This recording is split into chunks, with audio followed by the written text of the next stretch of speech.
करके जब स्वतंत्र हो गई, ऐसी स्थिति में पति भी संन्यास ले लिया। 9 कन्याएं थी, वो भी अपने ससुराल चली गई। अरे भाई परिवार, जैसे आपसे कह रहा हूं, संजोग है। अच्छा, जैसे भागवत में संजोग इकट्ठा हुआ है, सब आपकी बहुएं आई हैं। अभी एक अज्ञाति से आपसे पूछ रहा था, बताओ कै भाई हो? तो कहा हम कुल मिला के 14 भाई। तो कहा आपने कहा नहीं, मैं तो अकेला हूँ, लेकिन हमारे सब मिला के हम 14 भाई हैं। सही है क्या? अच्छा, बताया कि 14 भाई हैं। अच्छा, हम कहा 14 हो तो कोई बात नहीं, आप तो काम अकेले हैं। और किसको बताया? अकेले ये 2 हैं, अकेले से बताया। अच्छा, कितना अच्छा लग रहा है कि नहीं? आपके सब नाती, सारी बहुएं, सब पुत्र है। राजू जी नहीं थी, ये भी आगे राजू है ना। अच्छा, अब तो और अच्छा लग रहा है। कितना अच्छा लग रहा है, मान लीजिए, है नहीं? लेकिन आपसे ये पूछ रहा हूँ, यही परिवार अच्छा है? ये बताओ, भागवत के बाद सब रहेंगे कि फिर चले जाएंगे? सब? ओहो, तब तो बड़ा गड़बड़ हो जाएगा। एक अब आपको जैसे आज लग रहा है, एक बार जब ये सब आपको छोड़ छोड़ के चले जाएंगे, आपकी बहुएं बस प्रणाम करेंगी, आपसे आशीर्वाद लेंगी काम होने के बाद कि पिताजी अब तो यहाँ काम नहीं चलेगा। वो तो कहेंगे, आज ही तो कल कहेंगे कि पिताजी अब आशीर्वाद दो, आपकी बहुएं चली जाएंगी, बेटियां भी चली जाएंगी, और रुकने वाली नहीं तो निश्चित है कि कार्य पे आई है। बेटियां भी चली जाएंगे, बहुएं भी, आपके पुत्र भी, नाती भी साथ छोड़ दें। आप बता रहे केवल एक, तो आपको 2-4 दिन तो ऐसा लगेगा कि ये भगवान जिसे वीरान लगेगा, अभी संतोष करना पड़ेगा, करोगे क्या? 2-4 दिन तो ऐसे लगेगा। वही हाल देवहूति की है। 9 कन्याएं थी, बढ़िया परिवार में। इधर से एक कन्या निकली तो दूसरी मामा करके खड़ी है। 9 कन्याओं का विवाह हो गया, वो अपनी चली गई ससुराल। पति भी उसी समय जैसे ससुराल गई, निमित्त हो गया, अपने उत्तरदायित्व से विवाह करके मुक्त हो गए, तो बोले मैं संन्यास लूंगा। हाँ, इतने है कि विवाह के समय एक शर्त थी। मनु जी जब विवाह करने गए तो करदम जी ने कहा था कि मैं भाई एक पुत्र होने के बाद विवाह एक शर्त पे करूंगा कि एक पुत्र होने के बाद मैं सन्यासी बन जाऊंगा। तो इस विषय पर थोड़ा सा बेटी से सलाह लिया कि बेटिया सुन रही हो, इसका मतलब ये भी विवाह न किया, पहले से सधुए बनने की बात कर रहे हैं, अब शायद कल विवाह कर दें और ये बन की रात तक ले तो बेटी कहाँ जाएगा, है कि नहीं? बेटिया सुन रही हो? देवहूति कहा कि पिताजी मुझे तो ऐसे ही पद से शुश्रूषया परमया परमयाच भक्ता, मैं परम भक्ति के साथ ऐसे पति की सेवा करके अपने जीवन को सफल बना लूंगा। विषयी पति नहीं, ऐसे पति की सेवा करो। तो चलो विवाह हो गया। तो आज देवहूति कहने लगी, ये बताओ आपने एक बात कही थी, ठीक है आपने उत्तरदायित्व पूरा कर दिया कि 9 कन्याओं का विवाह कर दिया, ये भार तो मेरे ऊपर नहीं रह गया, लेकिन ये बताओ आपने एक बात विवाह में कहा था कि एक पुत्र होने के बाद मैं संन्यास धारण करूंगा, क्या वो बात पूरा किए? करदम जी बोले ये 9 कन्या नहीं, उन्हें पूर्ण हो गया कि हमारा लक्ष्य पूरा हो गया। एक कहानी के माध्यम से तो 9 कन्याएं हैं, लेकिन आध्यात्मिक रहस्य है कि मानो करदम जी की 9धा भक्ति पूर्ण हो गई। श्रवणम कीर्तनम विष्णु स्मरणम पाद सेवनम अर्चनम बंदनम दास्यम सख्य बात में 9 भक्ति है। मानो मेरे जीवन का लक्ष्य अब कोई बाकी नहीं रहा, 9 में एक हुई हो जाए तो कल्याण। मेरी तो 9 भक्ति पूर्ण हो गई, अब भगवान को मिलने में देरी नहीं। फल क्या मिलेगा? 9धा भक्ति का फल है भगवान की प्राप्ति। इसलिए तुरंत उनको हिचक नहीं लगी, मेरा लक्ष्य पूर्ण हो गया। कहा देवी मैं अब संन्यास लूंगा, जब तुम्हें पुत्र की ही इच्छा है तो तुम्हें साधारण ऐसे पुत्र नहीं होगा, लौकिक पारलौकिक पुत्र की प्राप्ति तुम्हें होगी। तुम्हें भगवान ही पुत्र बन करके तुम्हारी कोखी से आए, ये उपदेश दिया। अर्थात अब इतना बढ़िया कौन भगवान को बता दिया, डायरेक्ट पति ही नहीं गुरु भी हो गए। जो भगवान को बता दे वही सच्चा अपना गुरु है, जो भगवान से मिला ले। इतना कह करके वो संन्यास ले लिए। थोड़ा बहुत जो सहारा था, पति था, पति भी चला गया, है कि नहीं? अरे भाई पति पत्नी के भी जीवन में ऐसा होता है। मान लीजिए पत्नी तो आपके साथ छोड़ दी, अब मान लीजिए एक कह रहे हैं कि एक बहू बस बचेगी वही सहारा, शायद वो भी छोड़ के चले जाए, तब आपके मन में कैसा लगेगा? उछटन होगी कि नहीं? आपका सहारा देने वाला कौन होगा? हाँ तो वही तो ज्ञान देंगे।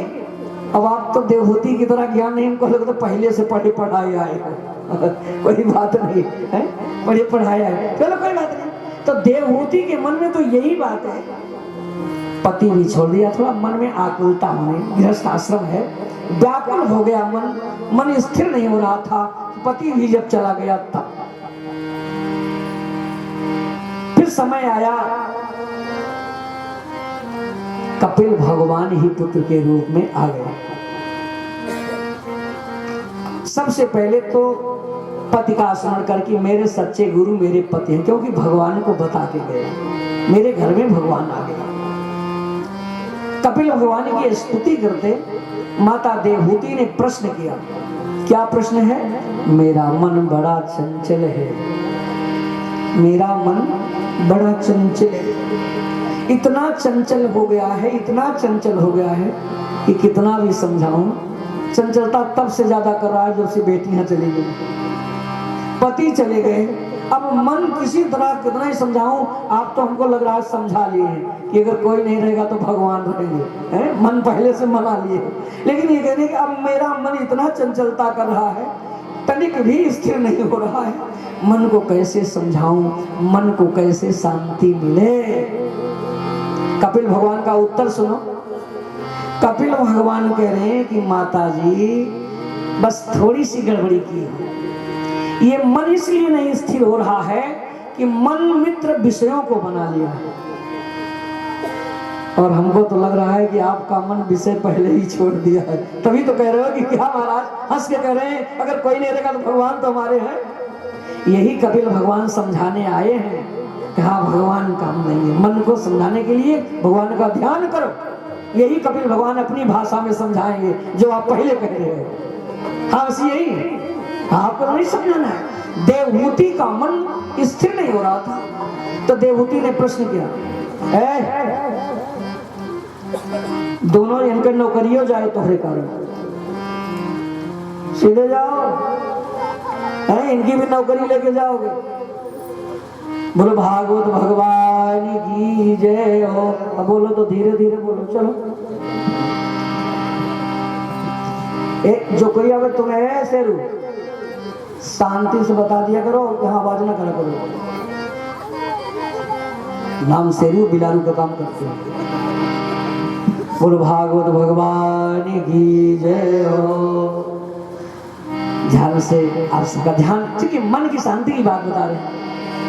माता जी कहा मुक्ताश्रयं जर्हि निर्विषयं विरक्तम तनिर्वाणमिच्छति मना सहसा विरक्ति। ये मन जो है विषयों को अपना मित्र बना लिया है। विषय क्या है? बस लहर, ये लहर है। जब लहर उठती है, विषय की लहर चलती है, तो मन तो साथी किसका है? विषय का। विषय के साथ मन भी लहर लेने तूफान आ जाता है। तूफान का मन कहां शांत रहेगा? क्योंकि दोस्त किसको बनाया है? विषय को। विषय है लहर। तो माता जी बस मन को शांत रखना है, तो एक ही उपाय है, मुक्ताश्रयं जर्हि निर्विषयं मना।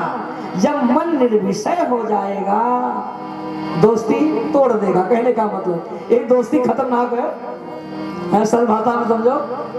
जैसे दोस्ती किया करे, मैं महाराज अपने लड़कों को समझा लो, बहुत गलत दोस्ती कर लिया है, समझ गए कि नहीं? अगर दोस्ती कर लो, आप समझ लो, तो किसी तरह से अगर बचाना है उसकी दोस्ती हटाओ, वरना अगर दुष्ट की दोस्ती होगी गड़बड़। तो ये विषय इंद्रियां दुष्ट है, इनकी दोस्ती मन की रहेगी तो मन खराब हो जाएगा, और मन बिगड़ गया जीवन बिगड़ गया। जीवन बिगड़ा, बंधन अपने आप हो गया, फिर कहां रहेगा? तो कहा कि मुक्ताश्रयं यर्हि निर्विषयं विरक्तम तब निर्वाणमिच्छति मनः सहसा यथार्थी।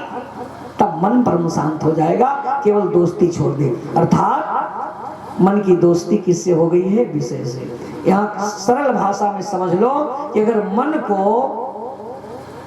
शांत रखना है, स्थिर रखना है, तो दोस्ती सोच समझ के करो। बात समझ में आएगी नहीं? भौतिक संसार के लिए कह रहा हूं। मान लीजिए आपका विचार दूसरा है, अब आप ऐसे में मित्र बना लिए कि वो दूसरी प्रवृत्ति का पग पग पे आप लोग दिन भर में 10 बार शांत करता है, क्योंकि उसका विचार, उसका चलन, उसका उठन, उसका बैठन आपको भाता नहीं, लेकिन दोस्ती क्या बताएं बन गई और छोड़ना दुर्लभ हो गया है मामला, तो आप कहां शांत रह पाओगे? वैसे ये मन को अगर शांति नहीं मिल रही है तो केवल इसी विषय के कारण, वासना के कारण ये दोस्ती गलत किया है। तो क्या करें?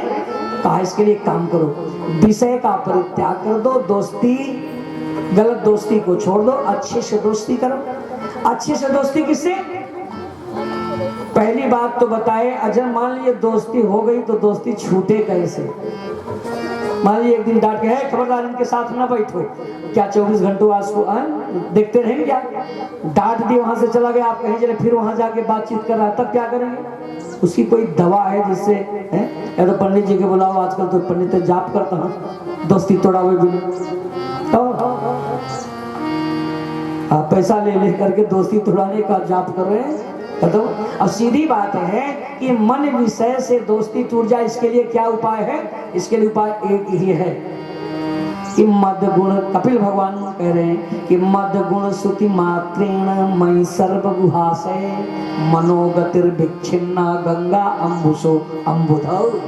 केवल एक काम करें, यही जो आप लोग करें, मद गुण श्रुति मात्रेण, बस इतने से केवल मेरी लीला, मेरे गुण, मेरी धाम, मेरा नाम, मेरा संकीर्तन जीव करने लगे। बस थोड़ा इधर बोल पड़े, केवल कथा सुने, मद गुण श्रुति मात्र, केवल कथा सुनने का जीवन में, जहां भी भगवान की कथा होगी और नहीं मिलेगी तो हम रामायण खोल के पढ़वे करेंगे, और नहीं जहां भी सत्संग मिले करेंगे। सत्संग करना शुरू कर दो, मन अपने आप शांत हो जाएगा। उदाहरण देते हैं, यथा गंगा अम्बुसो अम्बुदौ, जैसे गंगा जी समुद्र में जाकर के शांत हो जाती हैं, वैसे मन भी शांत हो जाएगा कथा में जाने के बाद। जब कथा में जाएगा, रोज सुनेगा, तो कथा में ऐसी सी बात होगी कि मन के ऊपर जो विषय लिपटे हैं वो विषय अलग हो जाएंगे। मत गुरु। अच्छा, गंगा जी का उदाहरण इसलिए दिया कि गंगा जी जैसे गंगोत्री से निकलती है तो वहां बहुत कम धारा है। क्यों? क्योंकि वहां पहाड़ है, पहाड़ को तोड़ करके निकलना आसान नहीं है, बड़ी मेहनत करना पड़ा। लेकिन धीरे धीरे गंगा जी की धारा आगे आगे तोड़ते तोड़ते तोड़ते तोड़ते तोड़ते समुद्र तक जाते कलकत्ता, वहां गंगा भी समुद्र के ही समान हो गई, इतनी धारा आगे बढ़ गई। और समुद्र में तक पहुंचते मानो गंगा जी समुद्र ही लगती, और समुद्र में मिलते ही गंगा जी शांत हो गई। इसका मतलब ये है, गंगा जी का उदाहरण देने का मतलब, यदि भगवान की ओर चले हो, मन को शांत करना है, तो प्रभु के मार्ग में तमाम बाधाएं आए। तो जैसे गंगा जी के सामने बाधा क्या आई? पहाड़ प्रतिबंधक बना, अवरोधक बना, लेकिन गंगा जी उस पहाड़ को भी चकनाचूर करते हुए आगे बढ़ती रही। वैसे तुम्हारे भी जीवन में अगर सफलता की ओर चले हो, पहाड़ जैसे भी अगर प्रतिबंधक आए, बाधा आए, अवरोध पड़े, तो घबराओ नहीं। इंसान को न रहो, न निराश करो मन को, क्यों घबराते हो? पहाड़ के भी समान अगर प्रतिबंधक आवे तो गंगा जी की तरह ध्वस्त करते हुए, चकनाचूर करते हुए आप आगे बढ़ते रहो। एक दिन तुम भी गंगा जी की तरह अपने लक्ष्य को प्राप्त कर लोगे। मन तुम्हारा अपने आप शांत हो जाएगा। लक्ष्य क्या है? अपने उद्गम स्थान को प्राप्त करना। गंगा जी का उद्गम स्थान है समुद्र, वहीं से भाप बने, बादल बने, बरसात हुई, गंगा जी बन गई, और गंगा जी अपने उद्गम स्थान में पहुंच गए। वैसे जीव का उद्गम स्थान है परमात्मा, ईश्वर अंश।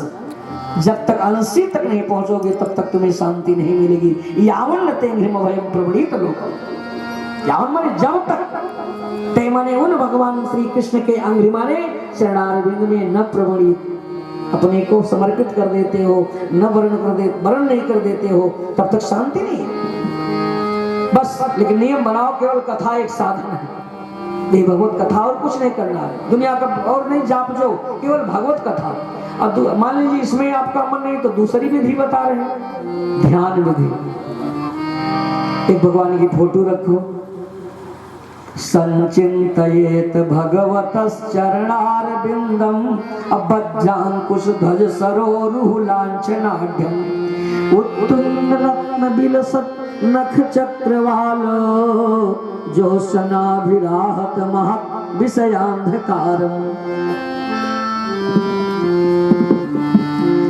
संचिंतयेत भगवतश्चरणारविंदम, भगवान के चरणारविंद का दर्शन। पहली विधि क्या बताए? कथा श्रवण। एक एक बस, ज्यादा सूत्र नहीं नोट करना है, इस लोग भले ज्यादा बोले, आप लोग अपनी भाषा में तैयारी करो मन की शांति। पहला को क्या बताए कि विषय का परित्याग करो, साथ ही सोच समझ के रहो। दूसरी बात बताए कि अगर समय मिले, अगर बढ़िया साथी है तो अच्छी ओर ले ही जाएगा, तो भगवान की कथा उठा के लिए भी समय निकाल लिया करो, बड़ी शांति मिलेगी। दो बातें। तीसरी बात ही बता रही है कि भगवान का ध्यान भी करना चाहिए, 10-5 मिनट ध्यान भी किया करो। और ध्यान कहाँ से शुरू करो? चरणारविंद से। संचिंतयेत भगवतश्चरणारविंदम। चरणारविंद, अरे मुखारविंद, पादारविंद, करारविंद सब ध्येय है, लेकिन चरणारविंद में क्या विशेषता है? कहा बज्जांकुश ध्वज सरोरु लांछनाढ्यम। बरतंते भगवान के चरणारविंद में ये सब लक्षण है, चिन्ह है।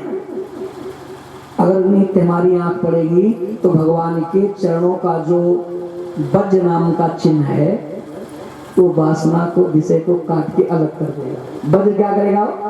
तो वासना को काट के अलग कर देगा, विषय को। मन अलग हो गया, वासना विषय अलग हो गई, मन शांत हो गया। लेकिन मन ज्यादा विषयों से बहुत पुरानी दोस्ती है, अलग होने पर भी अगर उधर लपके तो दूसरा चिन्ह है भगवान के चरणों में अंकुश। खबरदार, मैंने इतनी मेहनत करके तुमको विषय से दूर किया तो विषय में जाना नहीं, दुख नहीं पाता ना, इधर आओ। तो भगवान जबरदस्ती, भगवान धोता समाकर्षक चित्तवृत्तम, भगवान मन को फिर खींच लेते, नालायक किधर जा रहे, फिर मन को इधर खींचेंगे, और मन को खींच के फिर अपने उसी पिजड़े में, कमलों रूपी पिजड़े में बांध देंगे। अब कुछ दिन वहां रह गया ना, भगवान के पाद पद्मों का मकरंद स्वाद पाया न, परमानंद पूर्णित रस से प्राप्त हो गया न, तो सदास्ता इसमें क्या है? इसमें तो वासना की दुर्गंध आ रही है, और उसमें परमानंद पूरित अमृतमय स्वाद जब पा गया तो फिर किम क्षुद्र खात गोत गई। यस्य भक्तिर भगवत हरौ निशेयस ईश्वरे विक्रीडितो अमृताम बोधौ किम क्षुद्र खात गोत गई। जिसकी भक्ति, जिसकी लगे, जिसकी बनी भगवान से, जब भगवान से बन गई, भगवान के चरणों में प्रीति हो गई, जो उस अमृत में स्नान, अमृत कुंड में स्नान कर लिया, तो किम क्षुद्र खात कोद गई। शुद्ध खातक माने जानते हैं? गड्ढा, गढ़िया, तालाब जिनमें कीचड़, सुअर भी लौट देती है। अरे जो अमृत के समुद्र में स्नान डुबकी लगा रहा है, फिर इस गढ़िया में नहाना पसंद करेगा? और जिसे अमृत नहीं मिला, जो गढ़िया में नहाने, तो वही उसके लिए गंगा ही दिखाई दे रही है। जो वहां तक नहीं पहुंचा है उसके लिए गढ़िया गंगा दिखाई नहीं, और जो अमृत के समुद्र में रोज स्नान कर रहा है उसके लिए फिर क्षुद्र खात को तो कई किम प्रयोजन, फिर उसका कोई प्रयोजन नहीं रह जाता, संबंध रह नहीं जाता। अब तो मन भगवान के पाद पद्मों का मकरंद स्वाद चखने लगा। जब उधर स्वाद मिलने लगी तब इस क्षुद्र दुर्गंध वासना की, जिसमें से दुर्गंध निकल रही है, बू निकल रही है, बदबू निकल रही है, और चूंकि वो रस पाए नहीं था तो ये बदबू है उसको अच्छी लगी है? कहा है, देसी कहावत है कि जहां न रूख न बेरूख तहां रहणे महा, यही है ना। हाँ, जब उस मकरंद को चखा ही नहीं है, बस इतना ही बात। मन को शांति करना है तो भगवान के चरणारविंद का ध्यान करा करो, बड़ी शांति मिलेगी, बहुत शांति मिलेगी। भगवान की कथा में जाओ, थोड़ा अच्छे लोगों का साथ करो, हम सरल भाषा में समझा रहे हैं, अच्छे लोगों का साथ करो। वो कैसे हो? कहा सताम प्रसंगान मम बीज संविदो अभवंत हित कर्ण रसायना कथा। अरे तज्जो खड़ा दास अपवर्ग वर्तमनि अश्रद्धा रतिर भक्तिर नुक्रमिष्यति। जहाँ संत महापुरुष बैठे हों, श्रेष्ठ जन बैठे हों, जिनकी संगत के विषय में आपको जानकारी है, अच्छे लोग यहाँ जाएंगे तो उनको अच्छी बात बताएंगे, ऐसे लोगों के पास। और जिनको जानते हो यहाँ जाएंगे तो उठ पटांग की बात करेंगे और रास्ता छोड़ दो। सताम प्रसंगा